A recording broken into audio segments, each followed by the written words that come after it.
Welcome to Revitalize and Replant with Mark Clifton and Mark Hallock, where we equip pastors to take their churches from declining to thriving by pointing them to a new future and a new hope. Join us weekly for encouragement and practical advice in your pastoring journey. So we're back with another scintillating discussion. We are in my house, by the way. I'm Mark Clifton. Sorry. That's Mark Hallock over there. Hey, guys. He's the one that's yawning. And we're in my family room, and I'm in my recliner. You're on our lounge couch. I'm It's got, what do you call this thing where the foot comes all the way out? Oh, I call it a lounge couch. And then Mark's over in our overstuffed chair. I love this And chair. we're watching the Royals. Now, we're recording this on the night that the Royals have lost 18 of 19 games. But tonight, as we are doing this podcast live, we are watching the Royals beat the Cincinnati Reds 9-1. They're on fire. They're on fire. They're going to win the World Series. We've decided that now every time the Royals play, we're going to record another podcast. That's right. That's here. Right. Okay, Right first here. thing we do on the show every time we get together is we have a wrist check. What's everybody wearing on their wrists? Let's everybody's Is watch. this your new one? Let's all look at. No, Oh, yeah. these two guys have Apple watches. Yeah. Oh No, I've got, well, yours is even Apple. What is no, mine's called what are these called, Kyle? A Garmin. You're a Garmin. He's got an Apple. Oh, you've been to Walmart. Garmin. This one, this was not cheap, I promise you. This is not Walmart. But it keeps track of everything, you know? All right. All right. So today, And I have. Hold on, what do you have? I have a Grand Seiko. I have. Just because we know you're excited about it, tell us, It is. tell us a little bit about your You don't want to know. why do you lead him on like Because I love it. He gets like a little kid. It's a dive watch. I could go 600 feet under the water with this. So if and I have a bezel on it that I can tell how long my air tank is going to last. So if something Very useful. I'm good. 600 feet under. Well, I'm good. You should have worn that for your last sermon. That's true. Yeah, it went under big time. I was underwater that whole sermon. Okay. Anyway, All right. I'm going to start a podcast, Pastors and Their Wristwatches. All right. If you'd Quite a like to have following. that, Boy. let me know. Okay. Yeah, sign up now. What do we, All right. So, before time runs out? yeah. Oh no. Okay. That's Whatever. bad. All right. So we're going back to Hallock's most recent book. He and Walker Armstrong wrote this Land Ho, which is keeps navigating the adventurous and challenging waters of change. And in this particular segment that we're going to talk about, one of the things that we all deal with in the pastorate, right? We all deal with disgruntled people. Mhm. And they're in every church. Yep. And if they're not, they haven't. They will be. They're looking for you. They'll be there. They'll show up. And so you approach this subject, and it's a great book, by the way. I like the coloring pages. That really, Well, I was real impressed with that. Good job. Trying to hit everybody. So let's talk about this, and how do you, as a pastor, deal? And this becomes a habit. You have to deal. It's not like a one-time. This is the way you have to continually deal. Right. With and if you're not consistent in this, it'll come back and eat you alive. That's right. So let's talk about this. The steps to shepherding, if you Yes. will, disgruntled people. Yep. Let's talk about those. Yeah. Well, let's start with the first one. The first The thing first one is just show them the door. is Just say, you know what? Well- I'm the pastor. Like it or leave it. that didn't make the top 5. Oh, it didn't? But no, it Okay, didn't. sorry. No. But we That is can go number back to 4. it. We can throw it up there. No, for real though. Here's the first thing we've got to remember is you've got to guard your heart. Listen, it doesn't feel good ever when you're shepherding people that you love, you care for, but they're disgruntled. They in the midst of change specifically, they don't get on board with it. They oppose it at every turn. And oftentimes, sadly, they don't even have good rationale. They just don't like it. They don't want it. And you can't reason with them. That's very difficult. That is really hard as a pastor. And so you can take it very personally. And I think what we're trying to say in this first point is guard your heart, meaning this: your approval and your identity is not found in people's approval of you. Does that make sense? Yep. But in God's approval of you through Christ. That's your identity. Not everybody's going to like you, Pastor. You know, and I don't like that, but it's true. Not everybody's going to like you. Not everybody's going to get on board with change that you lead. And And so how do you lead through that in a way that's mature, that trusts the Lord, is you guard your heart. You've got to remember who you are. You run to Jesus. You refuse to gossip. I can tell you that there's a real temptation in our own insecurity and our own pain to talk bad about those who might be talking bad about us. Yeah. And that does no good. That just spreads the poison. And you need to preach the gospel to yourself. You really do in the midst of all this. What would you say, Cliff, when you think about this, when you're leading change, why is it important to guard your heart? Because we're all so prone. We don't drift. I'm not the first person to ever say this. We don't drift toward holiness. We drift away from it. And sometimes we run away from it. And if we don't guard our heart, when people become hard toward us and difficult to deal with and maybe even antagonistic toward us, we can become bitter. That's right. And we can become angry and we can become deeply hurt and we can harden our heart because we don't want to get hurt anymore. Yeah. And as a pastor, you don't want to have that hardened heart. Yeah. And the way you keep from doing that, as you said, is to realize that, man, I got to run to Jesus in those times. That I find my worth and my love and my companionship in my Lord. Yep. And I don't look for affirmation from my people. You've heard me say many times on this podcast, if you need the affirmation of your congregation, then you're not feeding your congregation, you're feeding off your congregation. And so you preach the gospel to yourself that say, hey, I'm loved beyond anything imaginable. He paid the ultimate price for my salvation for his own glory, not because I was worth it or I bring anything to him, but for his glory. He paid the ultimate price for my salvation. I am his inheritance. He will not forsake me or turn his back on me or anything like Amen. that. And so I just have to and I don't take it personal. It's so hard not to. I understand that. But I think we just have to really fight it. Otherwise, we'll become embittered and hardened. Yep. And I've seen a lot of embittered, hardened pastors in my life. Yeah. One of the things that I do is I remind myself this is not my church, and so this is and basically that's just putting it right back, at the Lord's feet, and saying, Lord, this is your church, this is your problem. What do you want me to do about it? Yeah. But it's not about me. Yeah, that's right. Even if it is, even if that disgruntled person is making it about me, it's not about me. Refuse to gossip. I hope I don't have to say this, but I probably do. Do not talk about it on social media. No. Under any circumstances, pastors. Don't even hint at it. Yeah. Don't even post things that you want to make people feel sorry for you, that you've been abused. Passive aggressive stuff. Don't do that. Don't do any of that. No. Ever. No. Take it to the Lord. Call up a good friend, a pastor friend, somebody, because it does hurt, but you've got to handle it the right way. You got to be mature about it. So that's number one. Here's number two. When you're shepherding disgruntled people, is you've got to listen before you speak.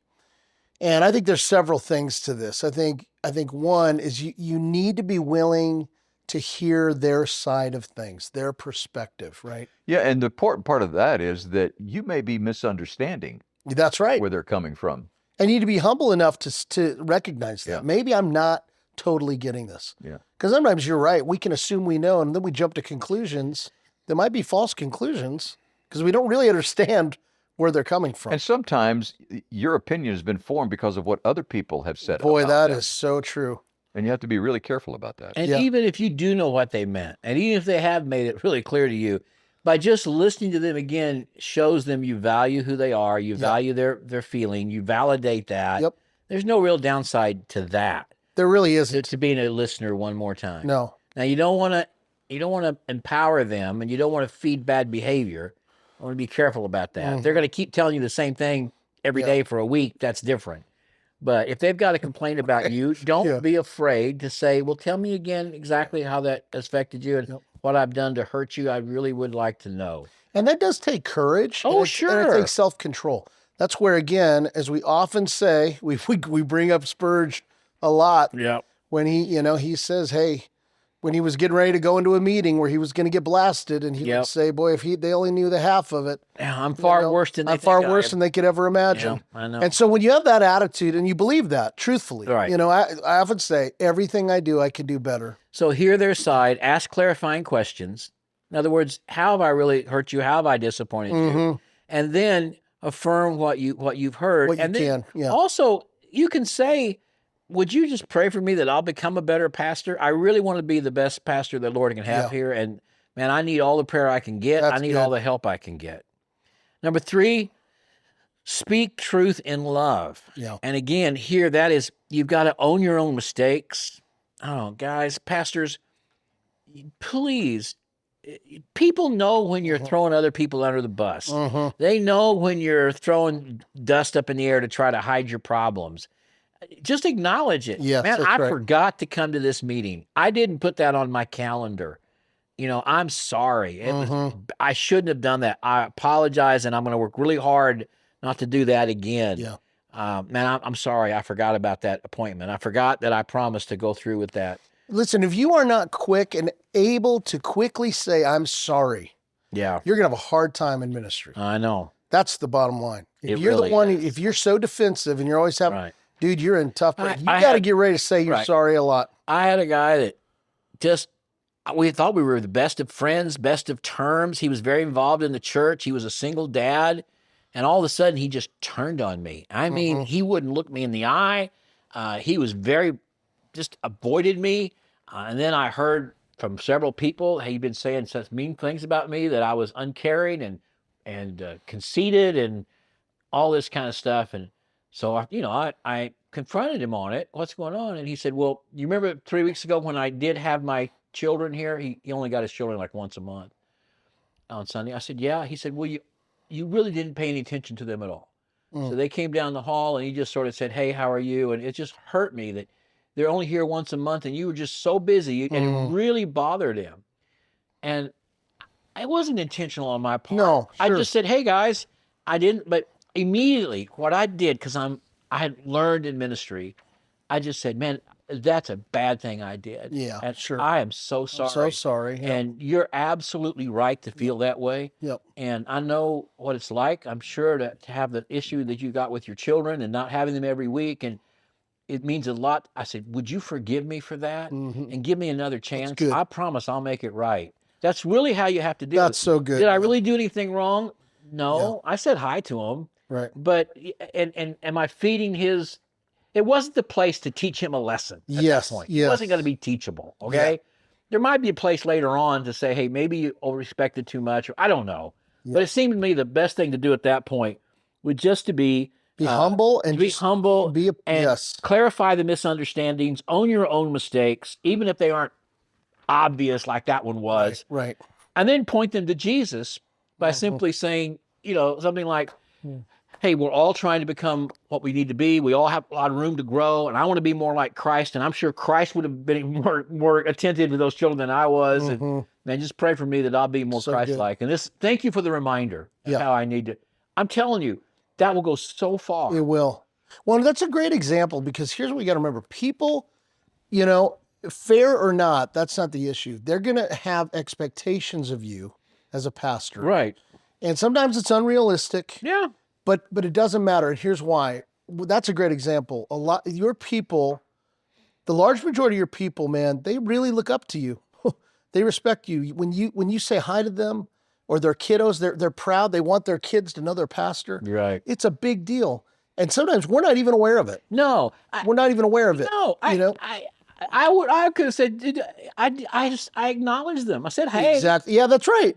Hey, how you guys doing? But the expectation he had was that you I should have stopped. stopped and give talked him to high them, five and whatever. And Yeah. it's interesting that the last thing I think I would, when they said he was mad at me, I'm thinking, okay, what did I do? I mean, I'm going through my mind. The idea that I was rude to his kids never even Oh yeah, it crossed my didn't even mind. cross your mind. Exactly. So I didn't, Because you weren't rude to his kids. wasn't. Yeah, that's right. That's right. but that's how he viewed it. That's his expectation. That's right. And so you can either fight that and say, well, how could you expect that of me? Or you just be humble. Get used to just saying, that's what I mean by get you saying sorry a lot. Yeah. I'm sorry. I'm sorry. I forgive me. Yeah, forgive me. I sure didn't mean that at all. You know what? I'll do better next time. That's right. I know where you're coming from, and man, that's got to hurt. And I apologize, man. I love you. I love your kids. That's Love great, that you're bud. here. And, Yeah. And by the way, one of the things is don't say, if I did that. Oh yeah. Oh, yeah. Yeah. Don't Well, do that. if I did, Yeah, don't do that. Well, if I hurt you, I'm sorry. Yeah, own it. Just say you did. yeah, I did. All right. that's right.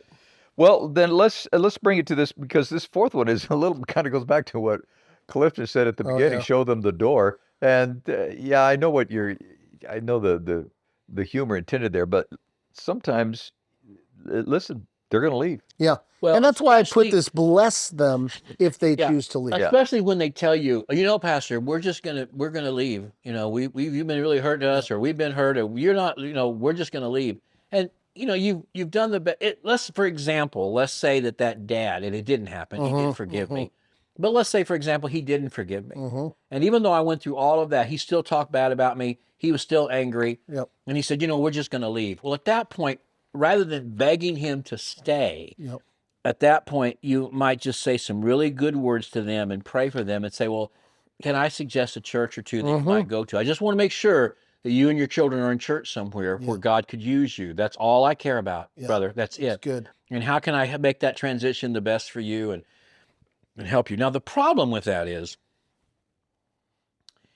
if he does go to another church, ideally, you would hope that pastor would contact you and say, right. hey, these guys are joining my church. What's up with that? And then you would have to be honest and say, well, there were some issues here, but we left on the best of terms we possibly could. Now that pastor may not even call you and ask. Right. That's another story for another day. Oh man, that's one Well, we're trying bring to it come up. back to. Let me just say this though, because I think this is something we haven't talked about. As far as it depends on you, Pastor, whenever someone leaves your church and goes to another church, you contact the pastor of that church and at least let them know that we have a family of an individual. I'm not saying that is leaving our church and attending your church. That's one of the things, that ball has been dropped big time in our day. I know it Is has. it used to be, right, that the churches would communicate, and what do they call it? The letter of transfer? You'd send your letter. You'd request for your letter. And back before my time, the letter was literally a letter that the pastor would write and endorse you as a member in good standing. Yes, exactly. And That's right. The new church would take your membership based on that letter that you left in good standing. Yep.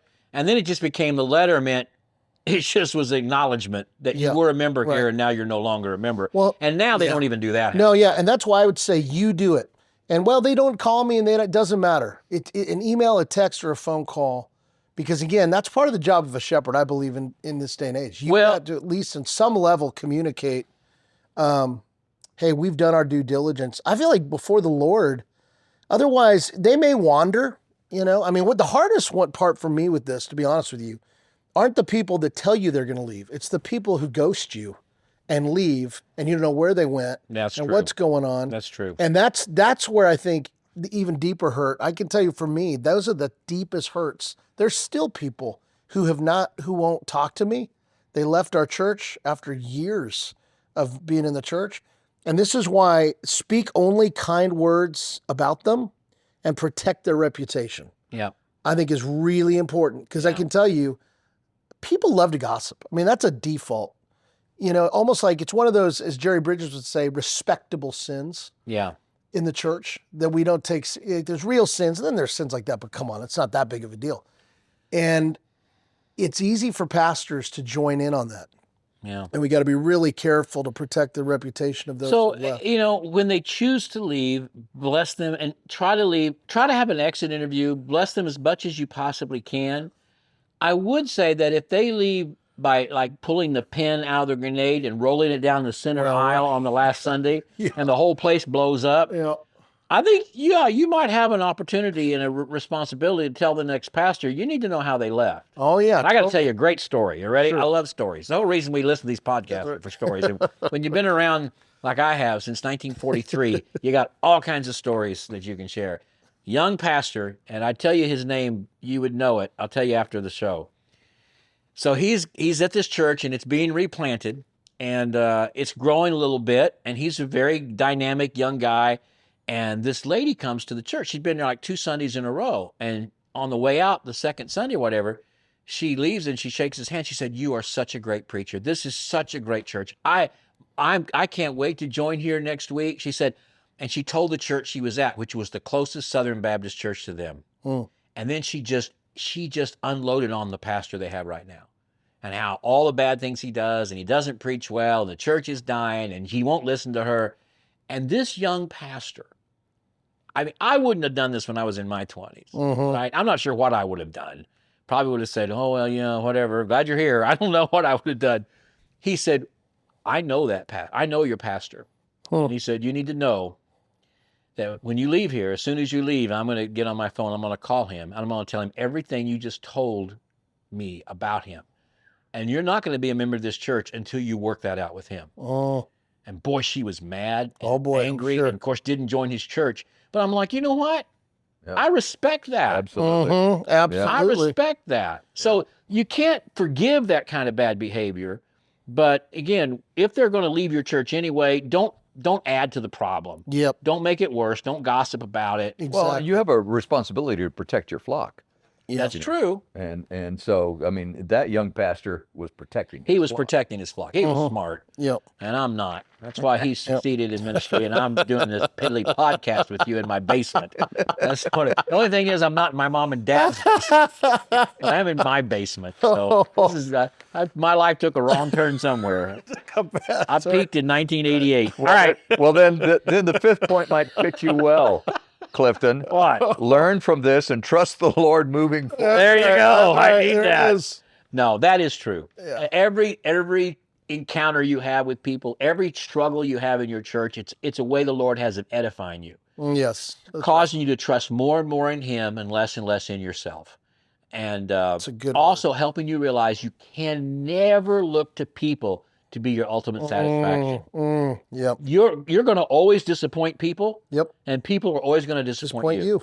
But the one person that will never disappoint you is Christ. Amen. And Amen. that's where your joy and your hope comes from.